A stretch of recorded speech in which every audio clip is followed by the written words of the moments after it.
I'm just going to start recording. And Okay. so I just want to clarify in terms of date, July 18th, 2025, my full name, Lisa Noel Volding. And Riley, do you want to state your name and any My name other is names? William. Oh, I'm sorry. No, go Go ahead. ahead. I didn't mean to interrupt. My name is William Sascha Riley. I was born Manuel Sascha Barros, Okay. but my legal name is William Sascha Riley at this time. Okay. And I'm just so we're clear, I'm based in Victoria, British Columbia, Canada. I lived in the United States full time for a bunch of years, but I was brought up in Canada.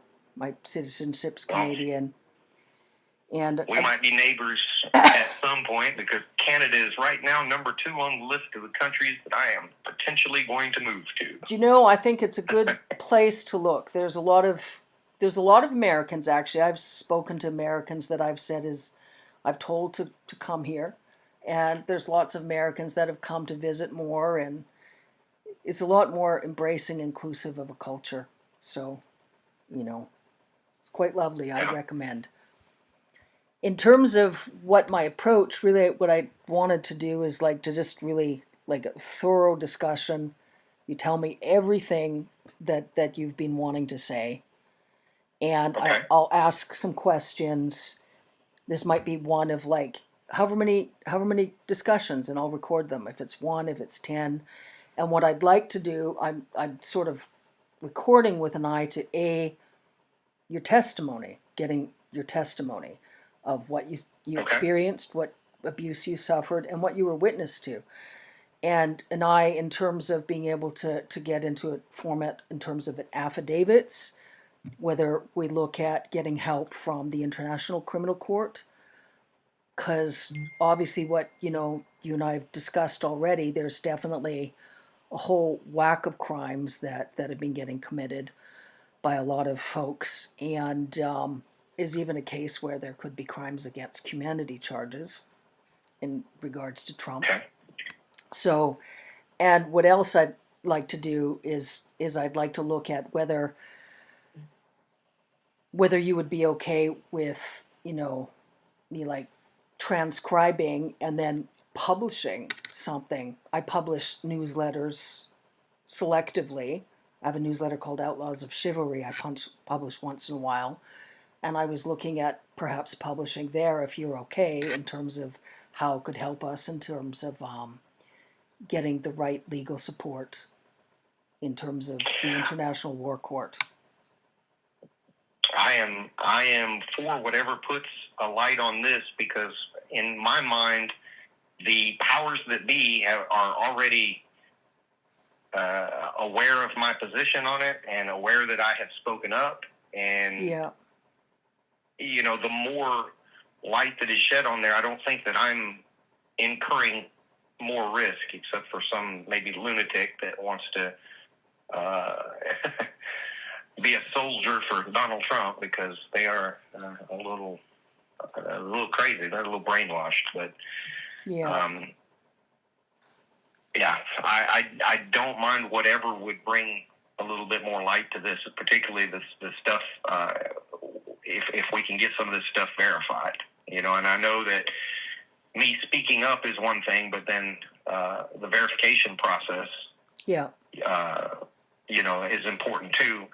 And I have read about software where, facial recognition software that taps into the banks of known cataloged child pornography. So if the films that they had me make can be verified, it's not something that I can go online, but I am confident that it's there because somebody that I served with in the Army got put out of the Army for child pornography, and my chain of command talked to me and they said, hey, some of these images, some of the films or whatever that he had looked just like you. And that was the first time I think I had ever talked to anybody about having done those films. And I told them, yes, when I was a child, I had to do those things. Yeah. So Let's talk a little bit more about that circumstance. Like, so you were in the Army. What years were you in the Army then? This would have been my second time in the Army. I rejoined in, 2002. Yeah. And I retired in 2016. I was in from 91 to 98 as well. So I did a little over 21 years. But the time frame that they pulled me into the office and discussed that would have been around 2008, 2009 time frame. It was in garrison, so it was between deployments. Yeah. So around that time is when they talked to me, and yeah, I can just remember. I can remember telling them that I knew it was out there. There was nothing I could do about it, and thinking that there was really no way to go about, anything at that point. I didn't know what I could do about it, if anything. Yeah. So it was from when our emails, it was one of the fellow soldiers that was caught with a bunch of child pornography, and then your commanding officer pulled you into the office to go through and said they'd seen you in the films. I did not look at any of the films. All they said was, hey, we had to look at some of this stuff, and one of those people looks just like you. And that's the first time that I had, I think, ever really spoken about it. And I said, yes, those are probably me. But I did not personally see them. But they described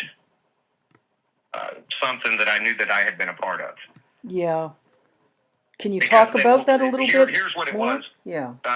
They pulled me in, I can remember First Sergeant Bayless was kind of red-faced, and he said, have you ever made a movie with a black girl? And that obviously was, I'm not a movie star, so obviously that's a very odd question, and I knew exactly what he was talking about when he said that. Mm-hmm. So I said, yes. So he said, okay, well, we have found some images that are of a sexually explicit nature on another soldier's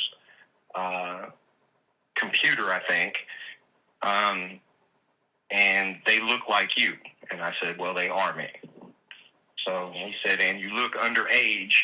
I think from that was part of their investigation to confirm that the images of the participants in these films were underage. Mm-hmm. So, that was just a secondary verification that, I was only 12 or 13 at the time of that film, maybe even 11. So, obviously I'm not an adult.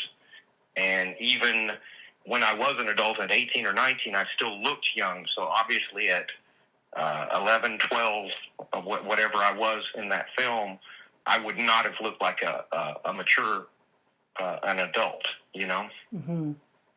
So it was more, I think, for confirmation that these images were of children. So I don't remember if he actually got court-martialed or if he just got UCMJ, which is just their lower grade of punishment. But I do know that he was chaptered out of the military over it. I think he might have had to do a little jail time, but I don't recall. I can't even recall the soldier's name that got caught with it. I just knew he was an NCO, a staff sergeant. And did anyone else ever talk to you about the films again? Did they ever talk? Did they ever infer that there was any further investigation in terms to when the films were produced? Did they ask you anything about who is involved, or did they? No. They didn't go into any legality other than the prosecution of the soldier with the images. So in the military is a little bit different than civilian. I don't want to call it the court system because it's just the officers and NCOs in the military, but they have their sphere of influence. They have their little scope of operation, and if they uncover more, I think that they're required to give it to the civilian authorities, but they don't have any jurisdiction to go further than to just prosecute the soldier for the infraction that he is guilty of, if that makes sense the way I'm saying it. No, I understand. Do they have any duty or is there any legality, or do they have legal requirements to inform civilian prosecutors of Yes, such cases? yes. Okay. If they suspect or I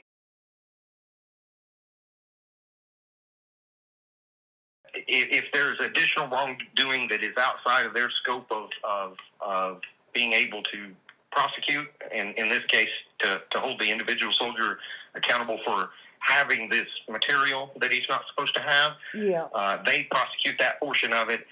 If it is beyond what they can prosecute, then they refer the soldier to civilian court systems.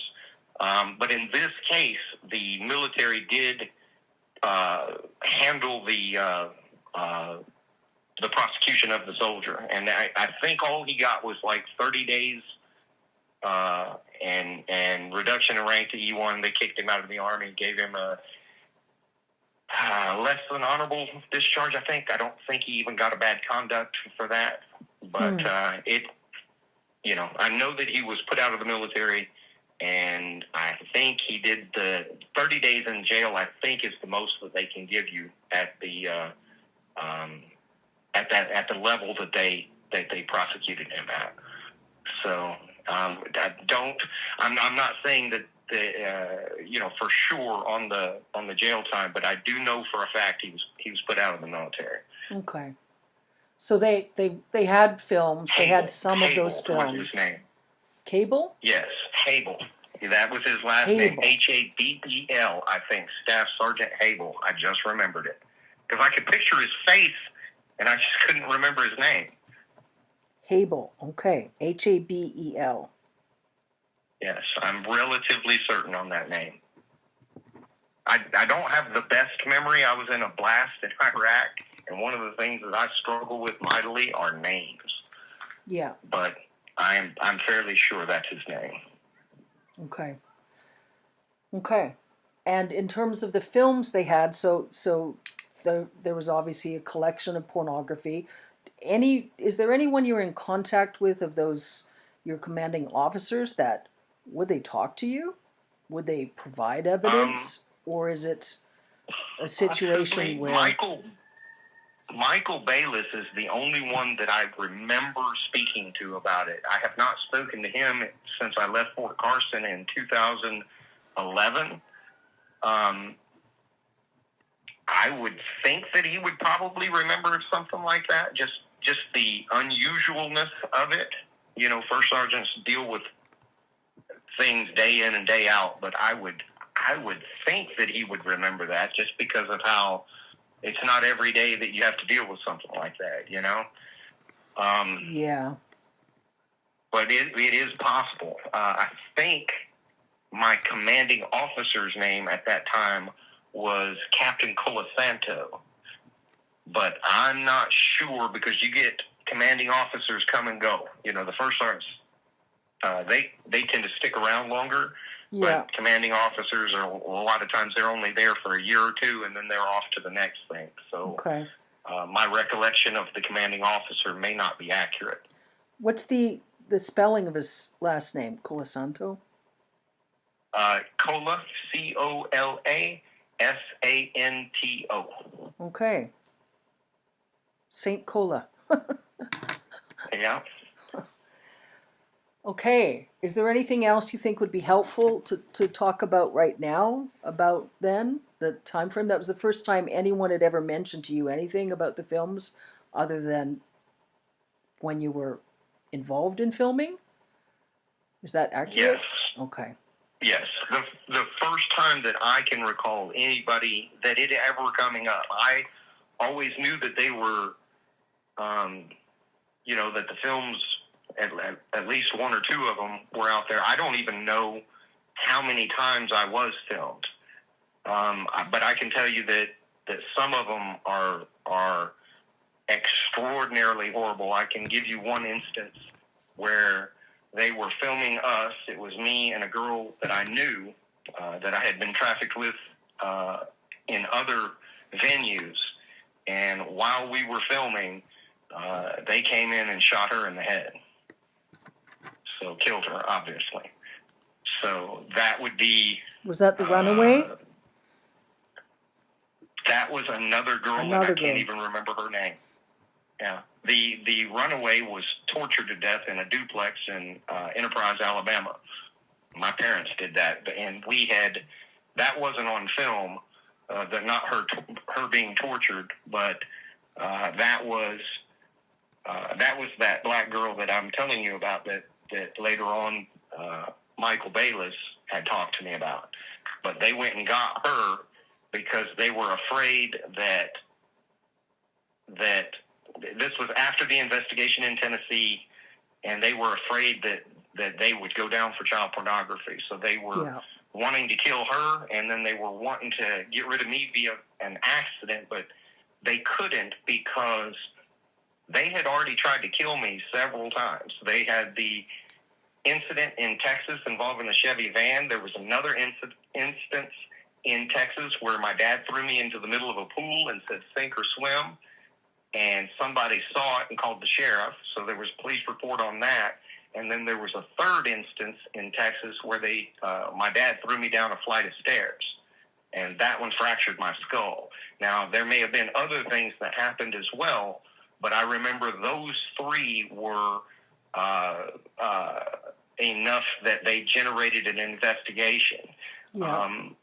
There were enough things that happened in Texas that my dad moved from Texas to Tennessee, and then got in trouble in Tennessee, and then got in trouble in Tennessee, and then moved to Alabama, got in trouble in Alabama, and then we just moved one more time. And you're talking about Alabama. Your adoptive dad, William Kyle Riley, correct? Yes. Yeah. I have located my birth parents. My birth mother lives in Sierra Vista, and my birth father lives in Edmond, Oklahoma, but I have not reached out to either of them. Mm-hmm. I just, within the last year, probably 6 months, I learned where they live. Mm-hmm. So, I don't know. That's just an odd dynamic for me, and I'm still kind of processing that. But as far as family goes, I have a half-sister up in Massachusetts, and that's about it. Okay. And your adopted dad, William Kyle Riley, worked as a pilot and was involved integrally in the Epstein-Trump was involved in all kinds of things. Yeah. And he worked a lot with Trump and Epstein, correct? I know that he was around Epstein and worked with Epstein. And I want to say that he flew for Epstein. And if not for Epstein directly, like transporting Epstein himself, he did transport some of the rich people to and from these parties that Epstein and company hosted. It wasn't just him. It was kind of a cabal of several people. And Epstein was the lead coordinator, maybe you would call it. But it's much more than just him as an individual. You know, it was people like him, like Trump, other people, and I can't remember, like how many, but he was handy to have around because he was a part of the process, and he isn't just like an airline pilot or something like that. He can fly anything. He can fly helicopters, fixed wing, smaller aircraft, larger aircraft. I mean, he's that pilot, that kind of that multi-purpose guy that could transport whatever you needed. Okay. So and I don't know if he ever got into the drugs. I can remember him talking at one point, and he had refused to do a drug run, basically, and somebody else took that drug run, and they got busted. Yeah. So I don't know what kind of aircraft it was or whatever, and it was around Florida that guy got busted. Maybe he flew down to the Virgin Islands or something like that. I can't remember the specific details, but I can remember the conversation that my dad had talking about, thank God I didn't take that. And because the guy got busted and he wound up, huge amount of charges, 25 to life or whatever the heck he got. But I can remember from his perspective, being nervous because the people that he was working with, he was scared that they were going to set him up to take the fall for something, to just get rid of him, because he had been involved in so much other criminality that he was really nervous about taking on anything else. I know that's kind of word salad the way that I said it, but I think you kind of understand what I'm saying. I do. No, I understand. I understand perfectly. So your dad would obviously, my understanding is your dad was the kind of pilot that those sort of criminals would want to use, because they could use him to fly anything in any situation, to airlift Trump out, like you said, when you almost killed Trump, when Trump was assaulting you, or I don't fly think my dad was guests the pilot in that one. But, he wasn't the pilot in that case? That kind of pilot, absolutely. Okay. I'm sorry, I didn't mean to interrupt. But. No, that's okay. So, yeah, I've got, I've spoken to folks that, they look for those sorts of pilots. They want pilots that can get guests of traffickers into situations, in and out discreetly, trafficking victims in and out of situations discreetly, and victims that they've killed out of situations discreetly, all sorts of nonsense. So seems like and that's what he did. He shuttled the people, but I can remember him not wanting to cross the bridge over to running drugs. Yeah. Because in his mind, if he got caught with some people, he could just play dumb, and I was just transporting this guy's kid to, from the, here to there. I didn't know anything. So did your dad... I go ahead. Did your dad transport the victims most often? Oh, absolutely. So more victims than guests. I don't want to call them guests. I would say more guests than victims, okay. But he definitely transported both. Okay. And that was either directly for Epstein, like wasn't transporting Epstein so much as Epstein's victims and Epstein's guests. And the clients. Okay, yes. The clients. But he was definitely around Epstein. I can remember the one time that I can remember meeting both of them, and I can't even remember Jeffrey hardly at all, but I can remember the conversation in the car where they kept asking how to say Ghislaine's name because it was unusual, and during that meeting, my mom wanted to get the name right, for whatever. That was important to her, Yeah.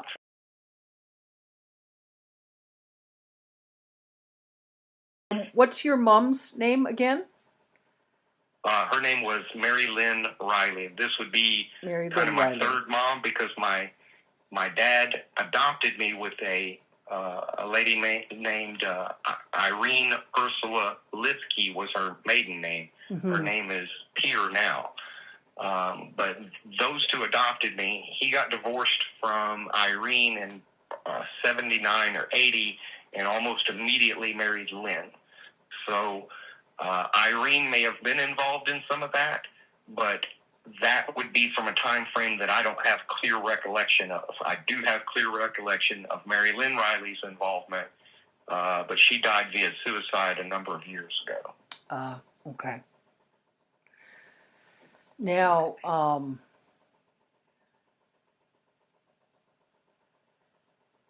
what are you most comfortable to talk about next? I mean, well, let me ask some more questions in terms of the... Now, you told me about Trump and about Biggs and about Jordan. I feel like that's important to discuss in details. And let me ask you a question.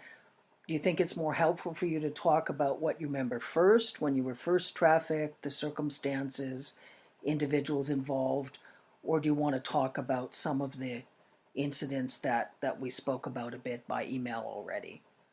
What do you think is most helpful for you? Fill in whatever gaps in that I can. I have spoken to you about most of what I remember clearly, but I can give you some of the details with those three, and that's why I am willing to talk about them. There's no. I remember more things, but I can't give you much in the way of detail for anybody other than those three. I can remember Jim Jordan. I went to a party. This was at a farm. There were, 25 to 50 people there. I mean, it was a good amount of people, but not a massive crowd by any stretch. But the experience that my dad sold to those people was, if you could pin me, then you could do whatever you wanted. But my dad had taught me how to fight. He had been a bare knuckle brawler earlier in his life, and I know that he had worked kind of just beating people up for a little extra money at one point in his life. He also entered into the tough man contest, stuff like that. So it was kind of a game for them, because I was just a child. So you would think that you could just do whatever you wanted. But if they got anywhere near me, I would hit them. And by the time that Jim Jordan assaulted me, I was old enough that those adults, most of them not being athletic in any way, these are people that, they're not fighters by any stretch. Mm-hmm. They couldn't get anywhere near me. And Jim Jordan just sort of rushed me and tackled me, and I might have known how to fight, but I didn't know how to wrestle. So he assaulted me in front of a crowd, and I think that it was filmed, but I can't swear that it was filmed, but it was in front of those 25 or 50 people. And how old were you? That's why I remembered. I was around 12. 12. When that happened. And of those 25, 50 people... sorry, go ahead.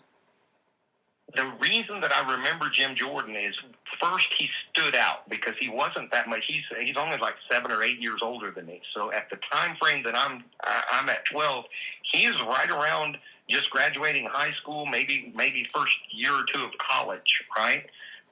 So him being so much younger stood out. And then I remembered his jawline. He has a very pronounced jawline. I remembered his voice. And his mannerisms haven't changed throughout his life either. So when I really started, as soon as Trump went down that escalator and said he was running for president, I got involved in politics. I started watching it. I started watching who supported him and everything like that. And I remember Jim Jordan just from watching him on the floor of Congress, speaking to the different people that go up there and testify. So, and that's him. I just remembered him. So yeah, I know that's not a lot, but you give me a polygraph, I'm going to take it, because I'm 100% sure that it was him. Mm-hmm. And Andy Biggs, I remember, because on the way to this, they took me to a house. This wasn't at a party. This was later, after I had assaulted Trump, and it was kind of a punishment type of thing, where he was going to get to assault me and I guess not pay my parents, and he got to do whatever he wanted. And I can remember telling me I wasn't allowed to fight back or they'd kill me, and all of this. But they must have said his name 50 times in the car. So Biggs I kept hearing Biggs, Andy Biggs, and I thought, I'm going to remember this name. And after he assaulted me, I don't even remember the assault necessarily, but I remember being in the car afterwards and being really nauseous, sick to my stomach. I was seeing spots, and the guy beat me until I had broken ribs and was convulsing, turning blue and stuff like that. And the only part of that assault that I can remember is laying on the floor of the room trying to breathe, and I could hear Andy and my dad screaming back and forth at each other. And I can remember Andy Biggs saying, "You said I could do whatever I wanted." My dad saying, "I didn't say you could fucking kill him." And I think they may have actually thrown blows over it, but there was a heated argument and everything going on for an extended period of time. And then I can remember being in the car leaving and just having my eyes closed because my head was spinning and everything, and I was just trying to breathe, just in and out, Mm-hmm. So that's why I remember him so clearly. I have had more than one encounter with Trump, and that's why I tried to kill that son of a bitch, because he is a fucking monster. It's why I have not shut up about just how absolutely abhorrent he is as a human being, and that's why I tried to kill him. Yeah. Because I had decided, I had already seen enough other people die that in my mind I thought, well, they're just going to kill me too at some point, right? I'm not going to survive to be an adult from this. So in my mind, he was the biggest pile of shit that I had ever had to have any contact with. So I was going to take him with me. And how often did Trump assault you? Do you remember? I can remember two. Just in and out, Mm-hmm. So that's why I remember him so clearly. I have had more than one encounter with Trump, and that's why I tried to kill that son of a bitch, because he is a fucking monster. It's why I have not shut up about just how absolutely abhorrent he is as a human being, and that's why I tried to kill him. Yeah. Because I had decided, I had already seen enough other people die that in my mind I thought, well, they're just going to kill me too at some point, right? I'm not going to survive to be an adult from this. So in my mind, he was the biggest pile of shit that I had ever had to have any contact with. So I was going to take him with me. And how often did Trump assault you? Do you remember? I can remember two specifically. A third one that I think, and I think I was around him more than just those 3 times, but only 3 times do I kind of remember. I can remember at one point him asking the people that were kind of running that party or whatever it was at that farm, he wanted to kill somebody. He wanted to murder somebody. And they said, hey, that's not this kind of party. You can't do that. And they, in lieu of doing that, they said, well, we've got some puppies. If you just want to kill something, we've got to get rid of them anyway. So I can remember him taking those puppies one by one, and like he snapped one of the puppies' necks. He cut one open and let it just howl and writhe in pain while it died. Held one under some water to kill it. He wanted to kill those puppies in whatever gruesome way, to experience, I guess, seeing them suffer in different ways. What his kink is, I guess, if you want to call it that, is watching people suffer. He likes to destroy people physically, mentally, during the process of the assault. That's why he stands out so much in my memory. And it's physical pain, and then it's also, degrading and all of that. But his thing was to just try to destroy human beings to the utmost that he could possibly do it, which is why I attacked him. Yeah, that's understandable. So, I can tell you this: the last one, okay, so this was after they had killed the Samantha, was the black girl that I made the one of the movies with. Yeah. And these were. Let me just ask a question, just to clarify. So when Samantha was killed, these were all of these parties at the farm or similar locations to the farm, where there was. It was multiple farms.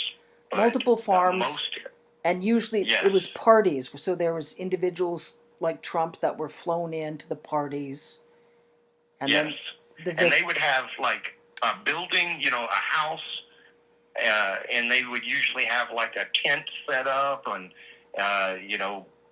it was almost like a little, I don't want to say a fair. It wasn't that big. They didn't have rides or anything, but it was a kind of a coordinated deal, you know. Sometimes they would have the bare knuckle fighting. That probably is how my dad got involved with these people, because you know, you've got boxing and stuff like that on TV, but that's really all you had back in the 70s and 80s.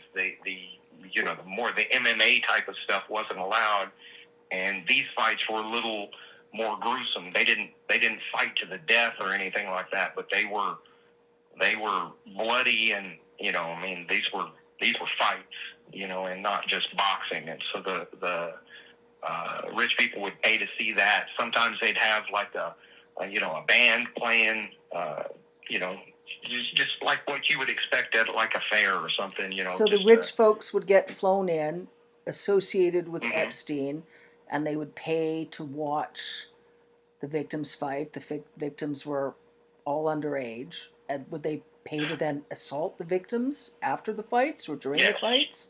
And they'd pay to torture the victims and rape the victims and kill the victims. But now some of the fights were adults, you know. So you know, if they had some big old country boy and some other guy, they would pay to see that. They would also pay to watch the kids fight, and they did pay to watch me fight. I would fight other kids, and my dad was my initial trainer for me to learn how to fight. I would later go on to be a boxer, an amateur boxer. But that's how I got my start in all of that. So, yes, they would have paid for that. And the experiences were different each time. There wasn't like a set thing. You never really knew what was going to happen. So, you know, a lot of it just comes down to money, you know. So if they offered $5,000 to have sex with me, then you know, my dad was willing to do that. You know, whatever the dollar amounts were, I don't know. Sascha, that isn't sex. That's sexual assault. Right. I mean, I just want to say something first.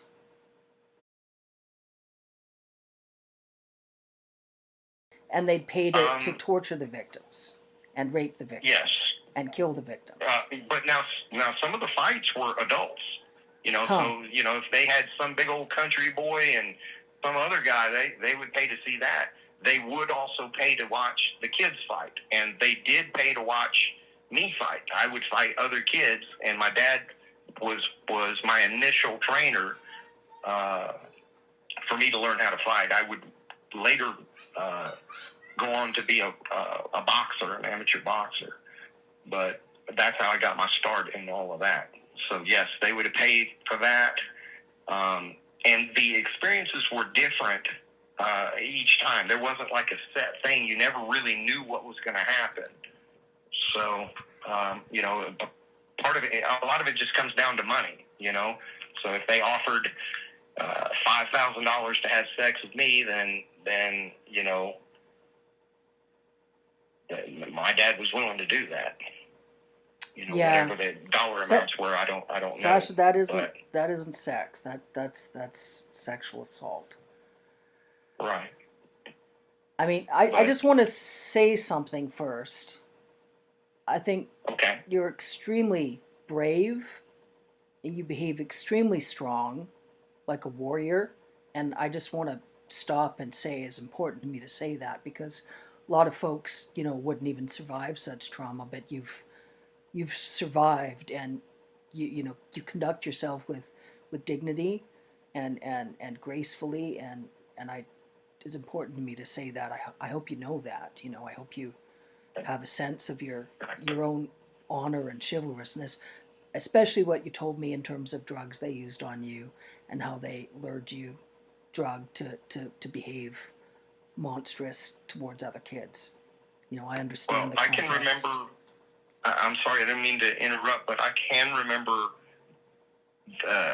some arm of law enforcement showing me video of me harming one of the people that they were filming me with.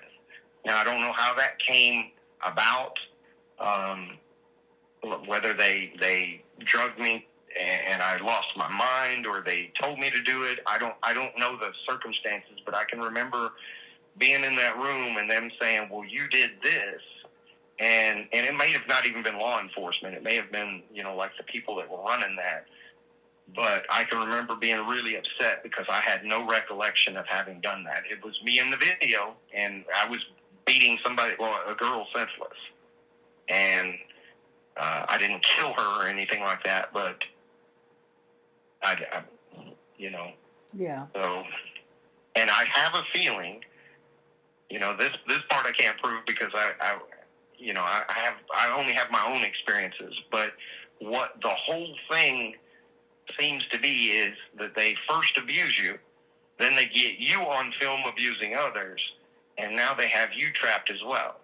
Yeah. So you can't talk about the abuse that they did to you. If they want you to be a legacy victim, somebody that they can use in the future, well, then they've got to get you on tape doing monstrous things to other people as well, because now they have the leverage to keep your mouth shut. Yeah. No, and you know what? You're exactly right. That's exactly the tactic.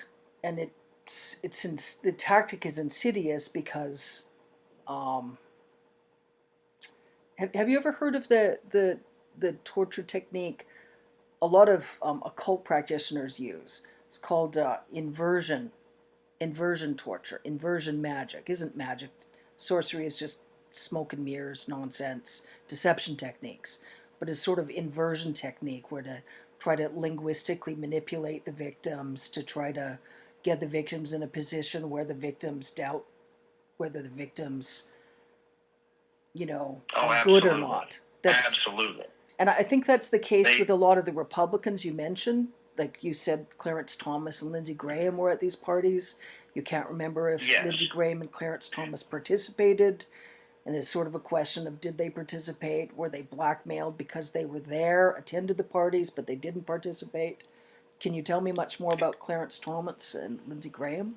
I know the least about him. The only reason that I can remember him is because he was a black man, and I'm sorry, but that club is pretty much just white folks. So having a black person there was very unusual. So he stood out. But the only thing that I can really say is that I remembered him being there, and then I remember what a big deal it was in our household when he got confirmed onto the Supreme Court. Yeah. Because my dad was excited about that because of how high up he was. Now, I can't swear. I may have been assaulted by Clarence Thomas, but I cannot swear to that. If he did assault me, then it was not to the level of something that scared me to the point where I needed to remember it, if that's a good way to put that, which Trump rose to that, and Andy Biggs rose to that, and Jim Jordan rose to that because he was dangerous to me, because I could keep most people away from me with my fists, but, he was a good wrestler. So, he scared me in that sense that this is a person that I can't keep away from me with my fists. Lindsey Graham, I am fairly sure he has assaulted me, but I just can't put my hand on a Bible and swear to that. Yeah. I know that he was there. I can remember it. He just like Jim Jordan, he has very distinct mannerisms, and his voice is a little unusual as well. So I could remember his voice, I could remember his mannerisms, and then obviously how he looks. So I can put him there, but I just can't. I can't say he did this or he did that exactly. I just can't. Okay. So I wish that I could provide more information on that, because I think some things went on, but that's just not enough for me to point a finger and make an accusation. But he was there. I can tell you that. Yeah. Well, that's enough. And I know that, some sorts of interviews we can look at a different time to see if there is any more information you remember. But what you do remember, I just want you to know what you remember, to know that what you remember is extremely important and is extremely helpful. I know you want to be able to remember more, and the memories are in there. And, I just want to approach the But situation delicately because, you know, you've been some of through a the lot. other memories are just vague. You Yeah. know, I can and I have been very careful too not to reach out further, because there are some other names that I could mention that I believe were there, that I know for a fact that my parents talked about, but I don't have a clear enough recollection of anything. Like, I can tell you 100% sure that they talked about Vladimir Putin, but I do not believe he was ever at one of those parties that I was at. But his name was brought up more than once. During extremely helpful. I know you want to be able to remember more, and the memories are in there. And, you know, I just want to approach the situation delicately because, you know, you've been Some of through a the lot. other memories are just vague. You Yeah. know, I can and I have been very careful too not to reach out further, because there are some other names that I could mention that I believe were there, that I know for a fact that my parents talked about, but I don't have a clear enough recollection of anything. Like, I can tell you 100% sure that they talked about Vladimir Putin, but I do not believe he was ever at one of those parties that I was at. But his name was brought up more than once. During the And 1980s? Yes. Okay. Vladimir Putin. I don't know even when he ascended to the presidency, but I remember the name because it was so unusual. Now, at that point, he may have just been, you know, one of the Russian oligarchs or whatever, but his name came up, and I remember just because it's an unusual name, Vladimir Putin, you know. But I don't believe he was ever there. So that is like, I don't know. There are other names like that too. Okay. Well, let's talk a little bit about I Putin remember more. Clinton's name being brought up, but I don't ever remember seeing it. So Clinton was mentioned, but you never saw Clinton. Not that I can recall. And that's another thing too. I may have had interactions with additional people, but during some of them, I was so drugged out of my mind, I don't really remember what happened. You know? Yeah.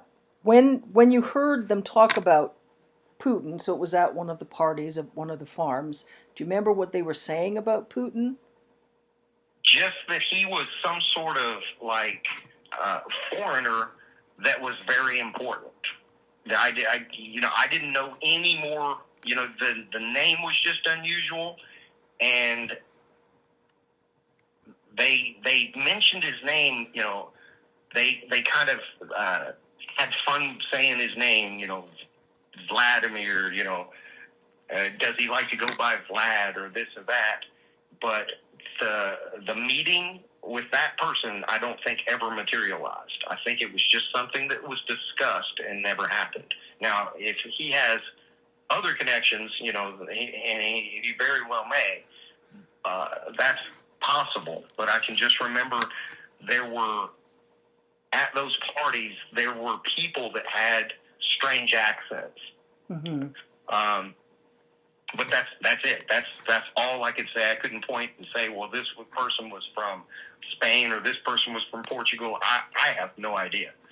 But what I do know for a fact is not every person at those parties was American. Yeah. I know that's not a lot, but I only remember what I have a question with Trump. I mean, with Putin. Did you get the sense that the party attendees, that the clients were interested in Putin? There was something they wanted from Putin. They thought they could get money from Putin, influence from Putin. Did you have any sense of that?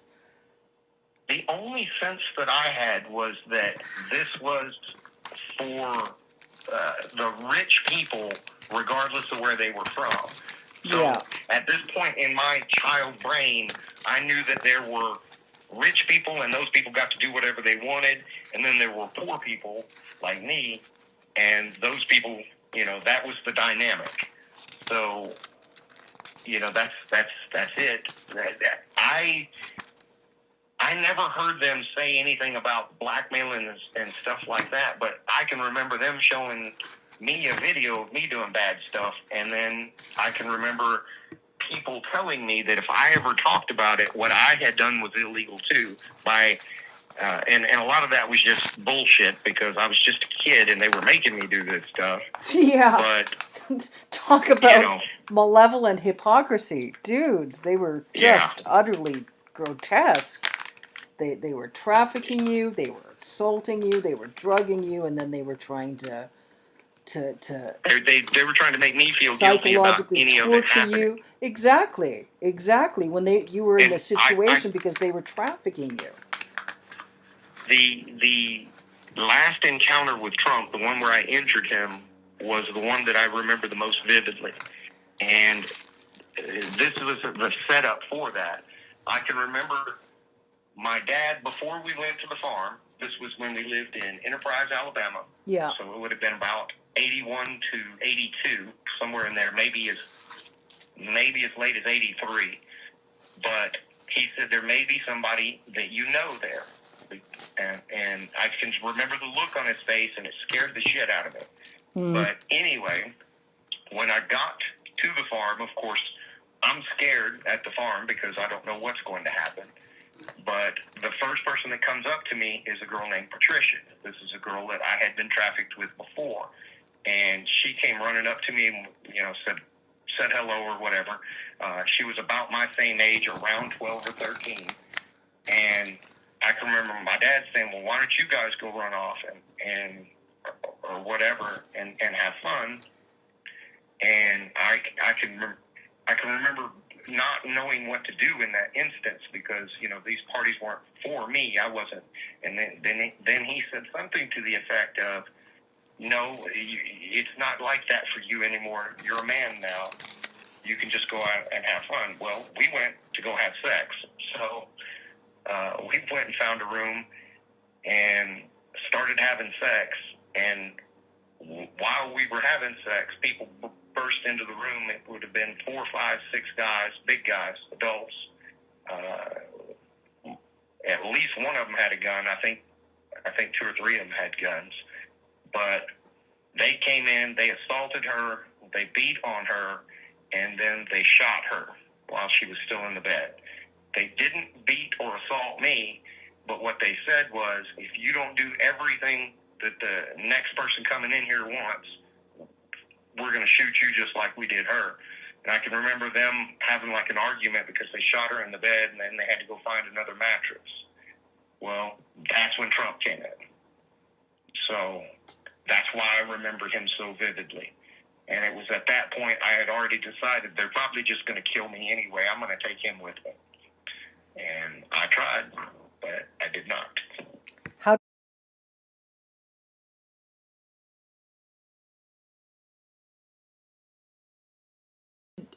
How did you...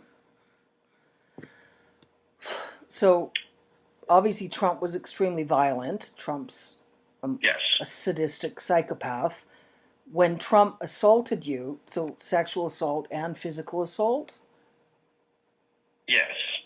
So, and at one point, I kind of acquiesced to whatever sexual things that he wanted to do. But at some point, he wanted me to have sex with him. So he laid down on his stomach, and there was a wooden tent stake that was in the room. And I had been eyeballing it as a weapon. And what I did was put the condom on the wooden tent stake, put it inside of him, and I kicked it as hard as I could. And that's why he had to get life flighted out, because I ripped him open. I'm sorry. Do you ever watch the movie The Equalizer? No, I haven't seen it. Denzel Washington, sort of like justice when everyone involved in American law enforcement can't get any justice. That would be a sort of situation, obviously. I laughed because there's poetic justice there, Sascha. That And that was what facilitated. Not only did I get really assaulted by Andy Biggs, I also got assaulted by like an entire party's worth of people. They took After Trump was airlifted out? Yeah, a whole nother party. So they took me to another party after that, and because I had done that to one of those rich people, they took me from like station to station, and they could do whatever they wanted. Most of them just beat on me. I can remember me standing there. I'd already gotten beaten up, I don't know, 5-6 times, and I can remember somebody urinated on me, and I said, "Thank you for not hurting me." And he just hauled off and punched me in the side of the head and knocked me out. I can remember leaving that party, and my dad was just kind of dragging me out of there. It was another instance, just like with Andy Biggs, where I got beaten to the point where, the room was spinning. I was nauseous, probably throwing up, maybe some broken bones, badly. And how many perpetrators did you say again? 20 to 40? 25 to 40 perpetrators? People that were there, yes. I would say probably 8 or 10 that just beat the absolute hell out of me. And some of them probably sexually assaulted me, but I can't remember. I can remember getting hurt, just getting beaten up and, Was that before you tried to defend yourself from Trump or after? Do you remember? That was after. That was as a punishment, if you want to call it that. What happened at that party was part of the punishment, and then I can remember them saying that this is the last of it when I had to go see Andy Biggs, but Andy Biggs almost fucking killed me. So I remember him to this day. So when Andy Biggs almost killed you was after Trump as well? Yes. Okay. After Andy Biggs was after Trump. The party that a whole bunch of people assaulted me was after that, and then the last one was Andy Biggs, and then I can remember my dad saying no more. I can remember him even kind of breaking down a little bit, like psychologically, because of just, I guess, the repeated watching me just get destroyed by people. You got to understand, it's not like boo-boos and Band-Aids. They were breaking ribs and really hurting me. I've got like a deformed rib cage to this day. No, sounds like they were trying to torture you just to the point of death, to punish you and to send a message. They tried over and over again to hint to me to get me to kill myself. Yeah. And I can remember thinking, there's no way I'm going to kill myself because that's what they want. So, I kind of survived some of that just out of spite, to be honest with you. There's really no other way to put it, but I wasn't going to. I can remember hating my mom so much that I just did not want to give her the satisfaction. Yeah. She, as bad as my dad was, Mary Lynn Riley was even more evil. Her thing was sexually torturing me. So, and she enjoyed sexually torturing Samantha when they went and got her. And Samantha was the runaway that Riley, yes, the runaway that William she lived in a brothel, basically, a house where they had 4 or 5 underage girls that they had scooped up from wherever they got them from, and they would use those girls at these parties. Well, at one time, they sent me to go be a part of that brothel. So that's when I made friends with Samantha, Patricia, and Sarah, and those are the only 3 that I can remember their names. But Sarah committed suicide, Samantha was tortured to death, and Patricia was the girl that got shot in the bed before Trump came in. Did Patricia die? Oh, yeah. Yeah. Yes. So Samantha, Patricia, and Sarah, and all 3 died? Yes. Yes. So Samantha was the runaway that was murdered by your adoptive parents? Yes. Patricia committed suicide, Sarah committed suicide, and Patricia was murdered in the bed before Trump came in. And then they threatened. Yes, you and on the said to farm. let Trump do whatever Trump wanted to do to you, or they would shoot you in the head as well. Yes. Yes.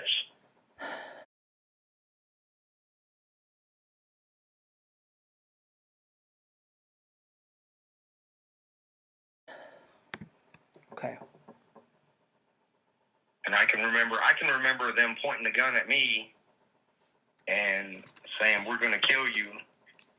And my dad protesting because he said, "If you shoot him, we're all going to go to jail."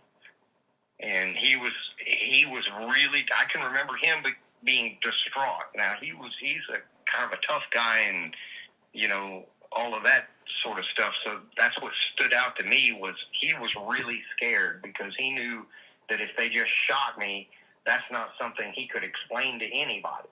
And he had gotten into so much trouble with trying to get rid of me already. But there's the Chevy van incident, there's the pool incident, and then there's the stairs incident, and all of those generated a police report. In addition to that, we went down to Panama City, Florida, to the beach, either Panama City or Destin, and they took me to a riptide area. I didn't know it was a riptide area. There were no other people on the beach. It was just us. But within like 100 yards, 150 yards, there's the regular beach where people were at. You know how they have the riptide zones. They don't want you out there, right, for obvious reasons. Well, they took me to one of these zones and had me, say, "Hey, come out here and play in the water and this and that." And for the first few minutes, it was just the three of us playing in water, and I'm just a kid. Beach is awesome. So at any rate, they go back in. I'm out there playing. Eventually, that current gets me, and I don't know how to swim at this point in my life. So it pulls me out, 100 feet maybe, and I'm bouncing up and down off the sandbar, just screaming my head off. Well, somebody that was on the regular beach, not in the riptide area, heard the screaming and came running from like 150 yards away and right by my parents who were standing there. And he goes out there and gets me, fishes me out. By the time he comes back, he's nearly exhausted. And I can remember him and my dad nearly fighting. And at this point, there are other people that are coming, and that scares the shit out of my dad. But there was another police report with that, and I know that police report followed us back up into Alabama because the sheriff came down there and talked to my dad in Alabama. So there was another investigation for sure. So all of those things had already happened, and my dad was terrified that if something happened to me, especially so close to all of these other things that all of these other investigations, he pretty much knew he was going to go to jail over it. So there was at least the Chevy van incident, pool incident, stairs incident. There was police reports. How many police reports? About 3 or 4. And then that that are just involved in trying to get rid of me. And then there were, in addition to those 4, there were 2 investigations. One for the porn, and then when we lived in the duplex and they were torturing that girl to death, Samantha. Our duplex neighbors there in Enterprise, Alabama, they called the police because they could hear, screams and beatings and stuff like that. And when they investigated, I can remember my dad saying, "Hey, he talking about me is just, I had gotten in trouble and got a whipping or something." And they did an investigation. They collected blood samples and everything from the house, but the problem was they couldn't determine how long that blood had been there, I guess. And it wasn't a match to anybody in the house. So for whatever reason, they just didn't have enough. And I don't think they were allowed to talk to me. I think my dad would have had to give them permission for the investigators to interrogate me. So I don't recall ever giving testimony as a child. Not to the police in that instance or in the instance up in Tennessee. Did you provide any testimony to the police in any of those 5 cases? Well, the one case with the military, with the child pornography, you... I can remember the sheriff talking to me at the beach in Panama City, and I don't remember what all was said, but I can remember my dad tried to get out of there, and the guy that went and fished me out, my dad's a pretty big guy, and he can fight, but the guy that went and got me was he was a tank. So it wasn't something that he wanted to really get into a fight about over there. And people started coming in. So my parents, I can remember them trying to hug me and stuff. Oh my God, thank God. And I can remember the guy that fished me out. They said, "There's no goddamn way." I heard that from 150 yards away, and you're standing there watching him, and you didn't hear it, And, they tried to play it off like, well, we just thought he was playing, swimming and stuff like that. And I can remember the sheriff asking, "Do you know how to swim?" And I said, "No, sir." And they were like, "Okay, this fucking sucks. There's no way that this is legitimate." And I can remember the sheriff in Alabama talking to my dad and saying, "There better not be anything that happens to him." And he said, "Because I'm just going to go ahead and tell you, you're going to go to jail. I don't care." He said, "I'll make sure of it." So they had a sense, but they didn't know, they didn't have enough of what they thought of as evidence to be able to do anything. That's exactly right. And that was the case with Samantha as well? Yes. And your dad wouldn't let them talk to you?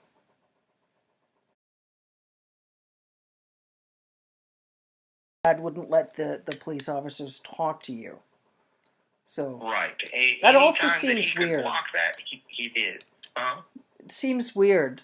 I mean, I know in Canada is a bit different, like in terms of, there would have been folks from Child Protection Services there, and they would have gotten you away from your adoptive fathers to talk to you. You wouldn't have gone through that sort of horror in Canada. I'm really sad that's what occurred. At one point, CPS did take me, so I got into the foster care system, and ultimately, I'm just gonna. I was ungovernable, incorrigible.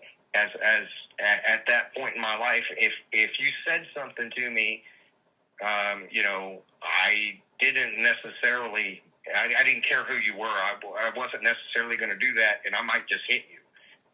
Because that was just my response to life at that point. So eventually I made my way right back to that house. So I can tell you that throughout the process of trying to work with me, Jane Goodall was one of the people that worked with me. So I know that she is still alive. I think she's still alive. I think she's 91 now. Yeah. And she might recall having worked with me, because I would have been one of the strangest cases she ever had.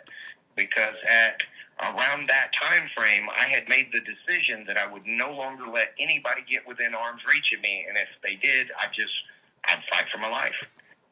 So, people had to stay away from me. I could talk. I wasn't like a feral animal, but I just would not allow people within my personal space anymore. And because of her work, with apes and everything, with gorillas, they kind of reached out to her to make contact with me to see if they could help me. Yeah. And did you talk to Jane Goodall at all about what you'd experienced getting trafficked? I know when you and I spoke by email, messenger, you said was from during about 1978 to 1986 is what you remembered, 9 to 13, but you're not sure it could have been as early as 6 or 7 years old. Right. I don't really start remembering what was going on till about 10 or 11, and I just know that it happened before that. I can remember being sexually assaulted by family. That's some of my very first memories. So, but as far as taking me to other places and these parties and whatnot, I know that sort of thing was happening, but I just don't have a good enough recollection to really piece together much of a story. So whether you were 6 or 7 years old or 10 or 11 years old? with the parties when you Right. okay. Right. Okay. I know family was assaulting me, and then friends of family were assaulting me as early as 6 or 7. I know that. Some of my very first memories are of being assaulted. But as far as taking me to places to make money at these parties, I don't have a clear recollection. It may have happened as early as the first sexual assaults that were happening with family. But I don't have a clear recollection if that was going on to that scale at that time, but do have a recollection from about 10 or 11. Okay. So,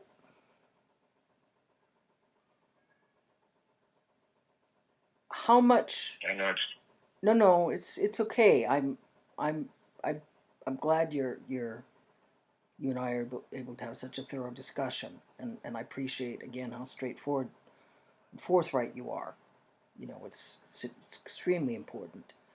I mean, there's a part of me that just wants to point fingers in every direction, but I have really thought about, okay, what do I recall vividly enough that that I would put my hand on the Bible in a courtroom, raise my hand, and say, "Yep, that's the truth." And what I am as close to 100% certain that if you put me on a polygraph, it would come back just as perfect. Yeah. So there are other things that I could maybe point fingers at, but then it kind of gets into muddying the water because I don't really remember them that well. Well, So I think that's why I've just stuck. Yeah, no, that's good, and I think what I'd like to do, like, we'll continue discussing a bit about what we're talking about now. The things that you're less sure of, I'd like to look at a second a conversation just entirely focused on what you're not sure of, just because I think there is some important information there, but I don't want to muddy the waters in terms of what we're speaking about now that you are willing to testify in a court of law about. So let's continue focusing about any of the details about what you're willing to swear to in a court of law, and then then let's look at.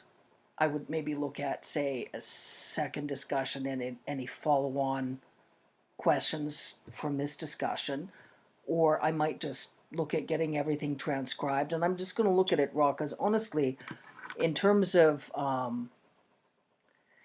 there's obviously thousands and thousands of pieces of video footage, film that the FBI took, that's all gone into some whoever's been trying to profit off of is nonsense.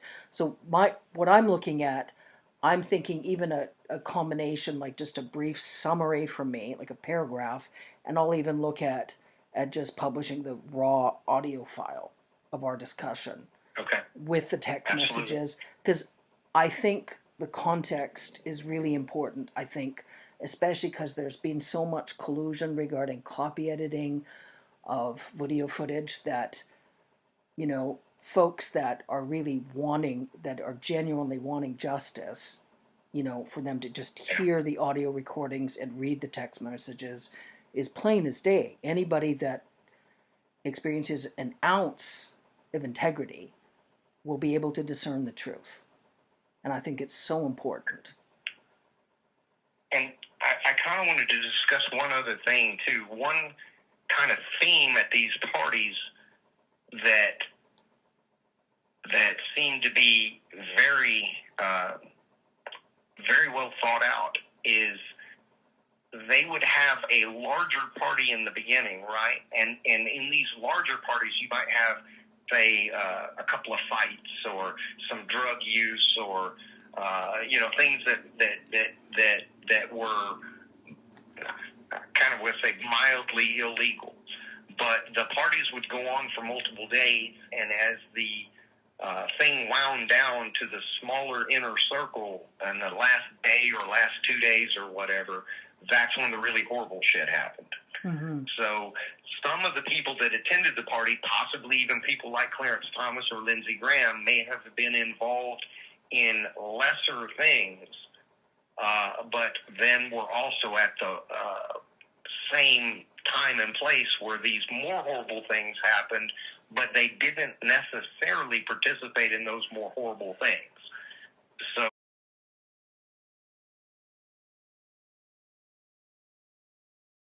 that seemed to be an underlying theme of, and this is just me speculating here as an adult, where they would try to get these affluent people in all of these positions of power and influence to come participate in these parties where all of these things were going on, so that, if Clarence Thomas, I'll just use him, if he was there at the party, well, then surely nothing, that nefarious could be going on type of situations. Yeah. So it seemed to be very well thought out how they kind of did things. But as the party wound down, that's when people in my position would really begin to get scared, because that's when either we're going to get assaulted and maybe really busted up, or, even watching somebody die is really fucking horrible,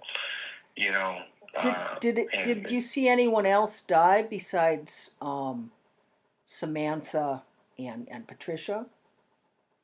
Yes. Yes. So I watched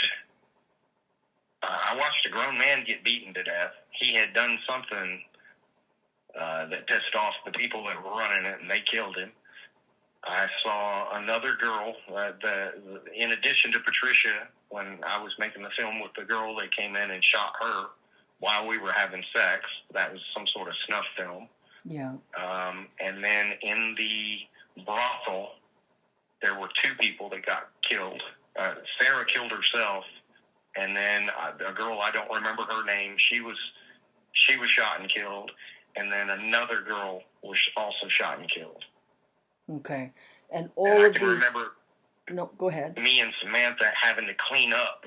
We didn't have to do anything with the body, but I can remember me and Samantha had to clean up the blood and everything from both Sarah's suicide, which was an assisted suicide. Samantha actually shot Sarah, but Sarah wanted her to do it. She just couldn't pull the trigger herself.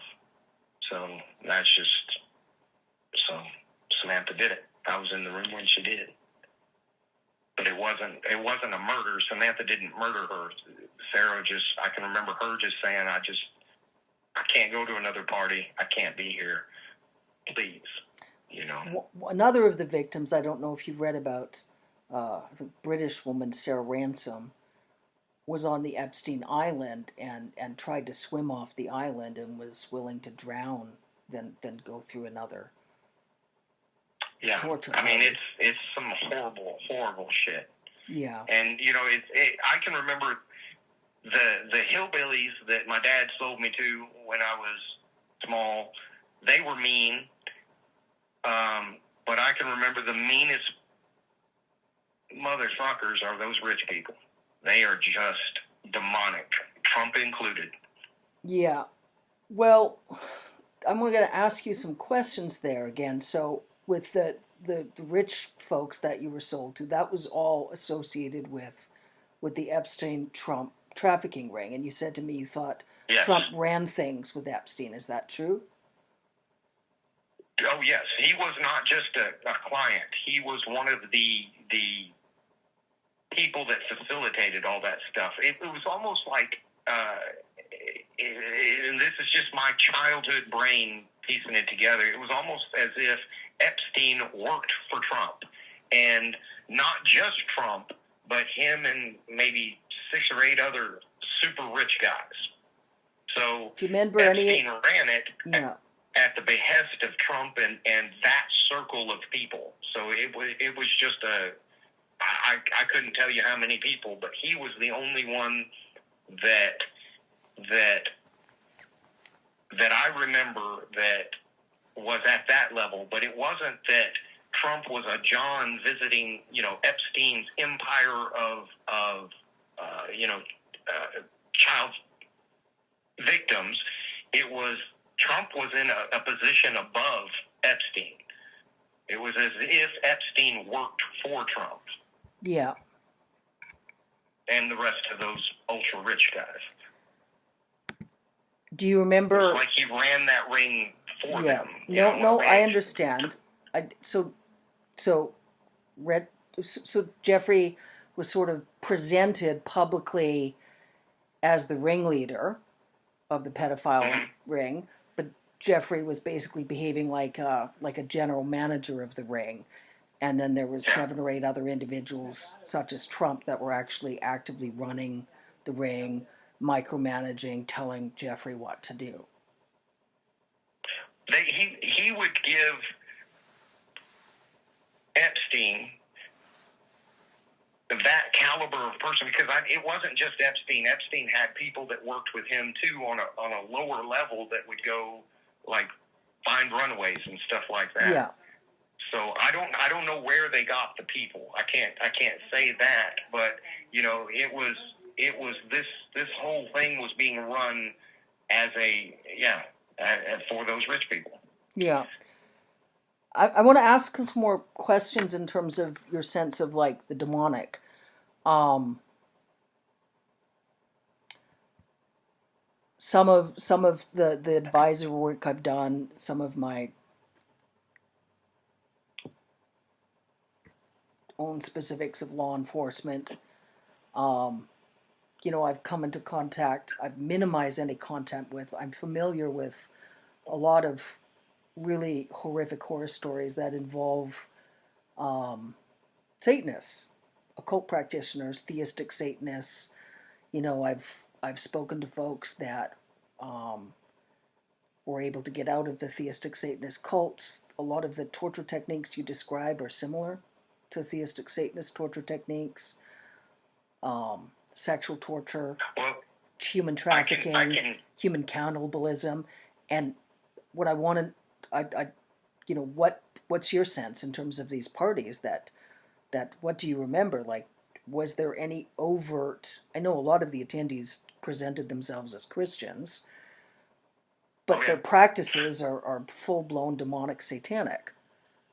Do you have the sense that any of them were actually secretly practicing any sort of occult rituals, or were they just like rich, fiendish, fake Christians that just didn't experience a conscience? I think it's the latter. Just rich, fake Christians. I can tell you one thing specifically that Trump did, and that I remember vividly. I was exhausted. I couldn't fight back, and he sat on my chest and would choke me until I was unconscious.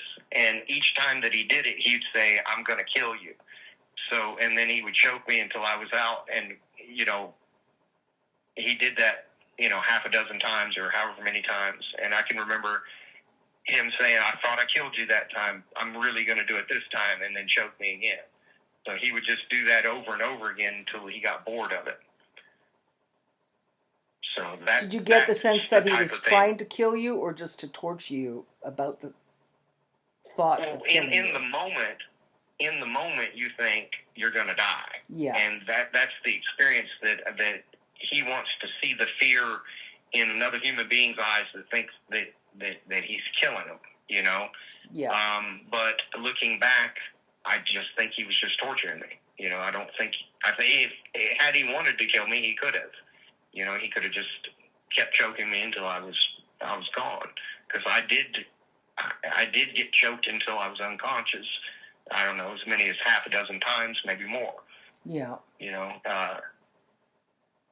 So that's the type of thing that he would do, or worse.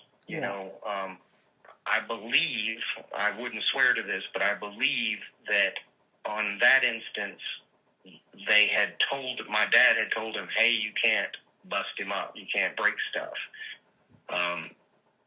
Because all his CPS bullshit. Yeah. So, and I want to say he was upset at the end of that too because of the bruising. They didn't break bones or anything. But, obviously I had bruising around my neck and different bruises on my body. And that's something else too that I'm just remembering right now as I'm talking to you. At least one instance, the school nurse got CPS involved, I believe. Yeah. in both Tennessee and Alabama because of the bruises that I showed up to school with. Yeah. You know, of course, my parents just said, hey, he's clumsy, you know, he fell out of a treehouse or whatever excuse they gave, you know. But it was looked into, but obviously nothing materialized from it. Okay. So, let me see. Can I call you back in about 10 minutes? Sure, Okay. absolutely. I just want to make sure I've got the recording set. You know, I want to get into a file folder and get some duplicates, and then I'll call you back, okay? Okay, sounds good. Talk to you in a minute. Bye-bye.